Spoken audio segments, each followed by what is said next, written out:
Voici l'acte 3 d'Actu Matin, le bulletin. Clément Tchadé, bonjour. Bonjour Tanguy, bonjour à tous. Dans les titres, à Gouka, c'est un arrondissement de la commune de Banter. On a célébré la fête du 1er août. Les organisateurs l'ont couplé avec la fête patronale de la localité. L'ambiance et les discours de soutien à Patrice Talon et le programme d'action du gouvernement à suivre. Les nouveaux membres du bureau exécutif du réseau ouest-africain des jeunes femmes leaders du Bénin ont pris fonction ce week-end. Elles sont au total 9 membres à avoir pris l'engagement de relever les défis du réseau. Vous entendrez le message solennel de la nouvelle présidente. Et puis, cette étape de retour sur l'actualité que nous propose Actu Matin, notamment à travers la rubrique Bénin en 7 jours, on va revenir sur les faits essentiels ayant marqué l'actualité ces 7 derniers jours et relayés par la rédaction de Canal 3 Bénin. Mais n'oubliez surtout pas que juste après, on aura le compte rendu des assises tenues, en tout cas le vendredi dernier à Cotonou. C'est Eman Parfait Anemboso qui nous raconte ceci, que l'ancien boxeur Georges Boko a été condamné à 4 ans d'emprisonnement ferme pour coup mortel. À la table du maire, le petit déjeuner était parti de 500 francs CFA. La table du maire est située dans la première rue à gauche, après la mairie de Cotonou, en venant du ciné Okpe-Oloa. La table du maire, satisfaire votre appétit est notre préoccupation.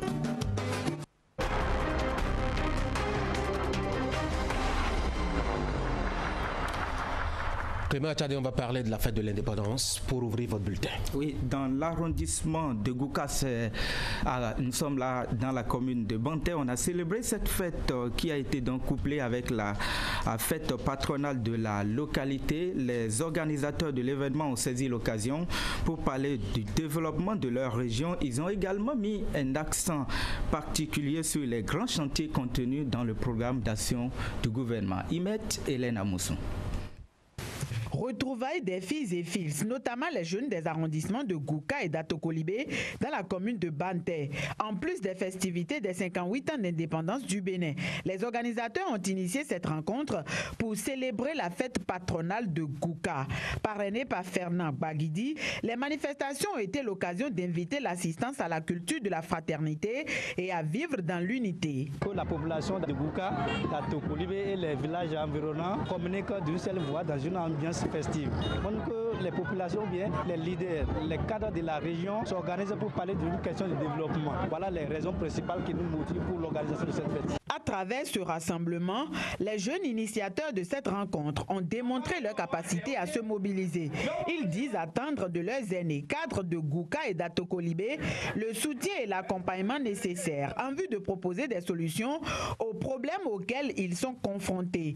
Pour ces derniers, cet appel à réfléchir ensemble pour le développement de leur localité doit pouvoir faire école chez les jeunes des autres arrondissements de la commune. C'est donc dire qu'aucune énergie positive ne sera de trop pour le développement de notre chère localité. S'il est vrai qu'on peut aller en rang dispersé à la quête de la paix pour consolider les bases d'un développement durable, il est encore mieux d'y aller en rang serré, surtout que les défis à relever sont énormes et ne doivent laisser personne indifférente. Les réjouissances ce 1er août à Gouka ont débouché sur une séance de sensibilisation et d'information sur les actions du gouvernement. Tous ont été conviés à soutenir le programme d'action du gouvernement, principalement les différentes réformes engagées pour le bonheur du peuple béninois et aussi pour le renforcement du système démocratique.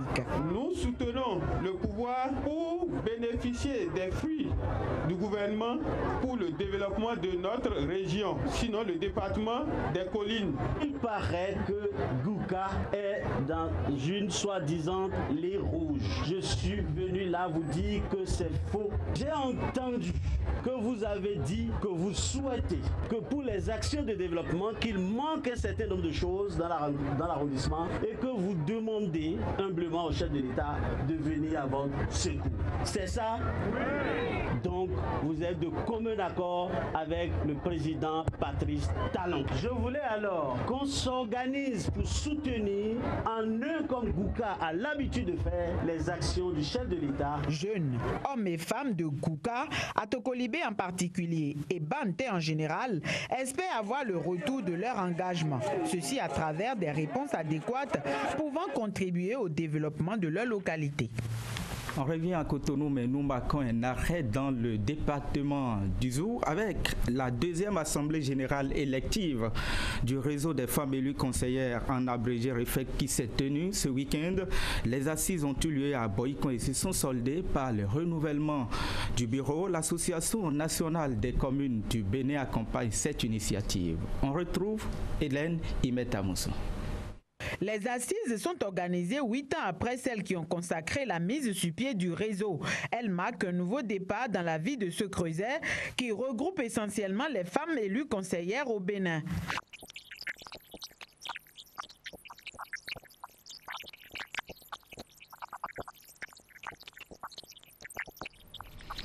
Et toutes nos excuses pour cette panne certainement technique. On va poursuivre cette édition avec cet élément en titre. On parle de cette cérémonie d'installation du nouveau membre du Bureau national du réseau ouest-africain des jeunes femmes leaders du Bénin. Une nouvelle équipe de 9 membres a pris les rênes du réseau pour la période de août 2018 à août 2019. Eh bien, le nouveau bureau est présidé par Mariette Mochon. On fait le point avec Zakiat Latouji et Déon Pévi.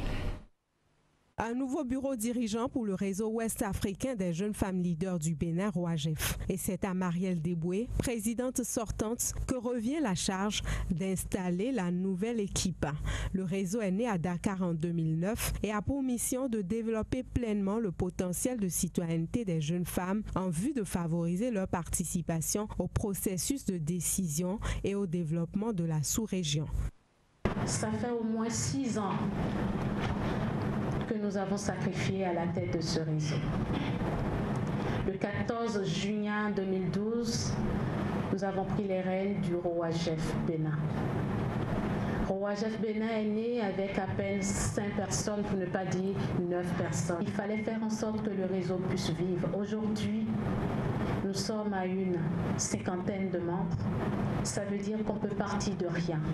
À l'heure de passer le témoin, l'équipe sortante présente à l'Assemblée le bilan de ses activités et ses perspectives. Il s'agit entre autres de l'organisation et de la participation à différents forats au plan national et international, la réalisation de films documentaires et la conception de bandes dessinées.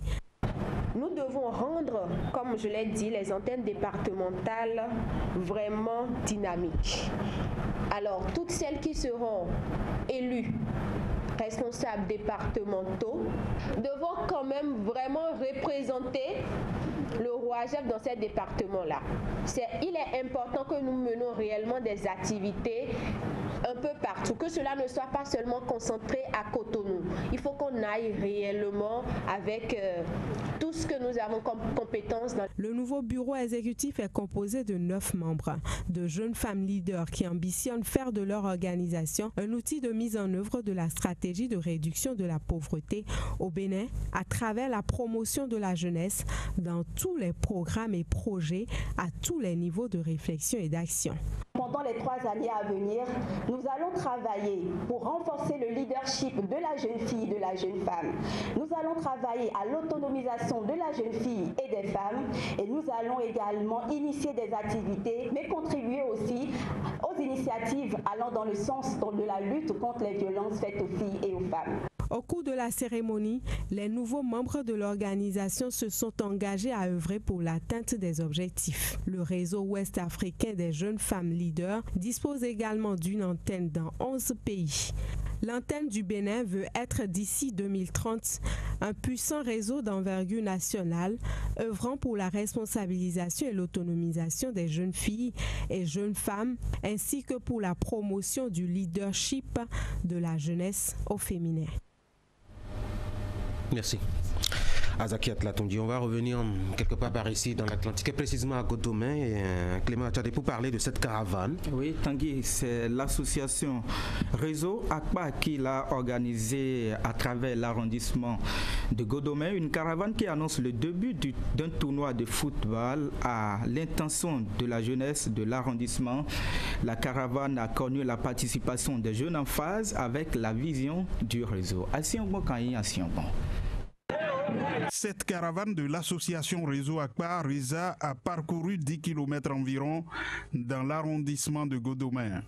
Et cela en prélude au lancement de la 2e édition du tournoi de football le samedi 4 août. L'initiative vient d'un jeune de la localité, Gilles Akpa. J'ai initié cette caravane tout d'abord pour annoncer l'événement. Il y a un événement, un tournoi que j'organise et nous sommes à la 2e édition.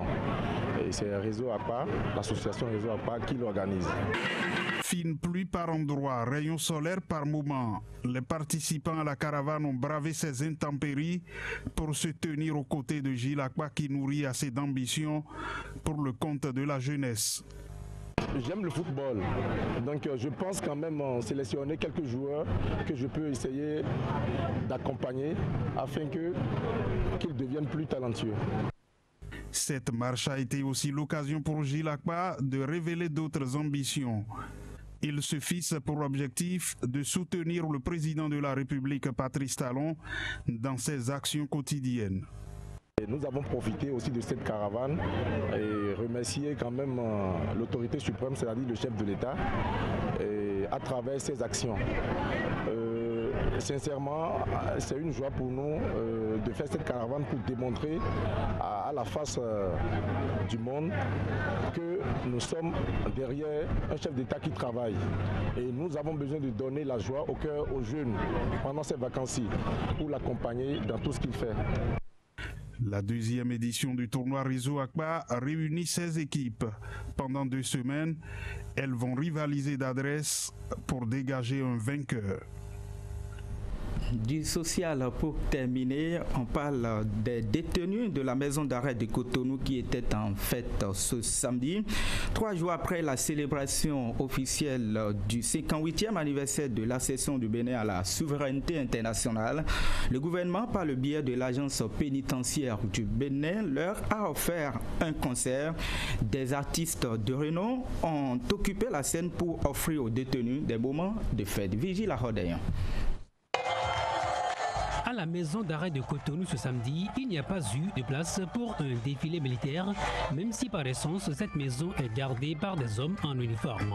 En revanche, il y en a eu assez pour un podium, avec des artistes venus communiquer avec des gens qui depuis quelque temps ont perdu l'habitude de ces instants de joie. La fête du 1er août s'est donc déplacée ici à la prison civile de Cotonou, 72 heures après les manifestations officielles. Le gouvernement, très préoccupé du bien-être de ces personnes qui se sont retrouvées ici, non pas parce qu'elles ont toutes forcément tort, a saisi l'opportunité de la période festive de ce mois d'août pour leur offrir des moments de plaisir et de détente et leur rappeler s'il en était encore besoin qu'elles ne sont pas oubliées. Les détenus étant des hommes à part entière, le ministre de la Justice et de la Législation a décidé qu'on offre des opportunités à ces personnes privées de liberté pour créer une ambiance festive à leur niveau. Et vous avez dû le remarquer, il y a de la joie, ils sont contents. Tout cela participe de la réinsertion. Ça participe aussi du contact du détenu avec le monde extérieur. L'initiative est placée sous le parrainage de Vivi l'International qui a mobilisé pour la circonstance plusieurs artistes bien connus des détenus. Avec Blaise Antonio, Marlène, Chimo la Diva, Fatih et l'indétrônable Vivi l'International, tout le rythme était au rendez-vous et l'émotion à son paroxysme.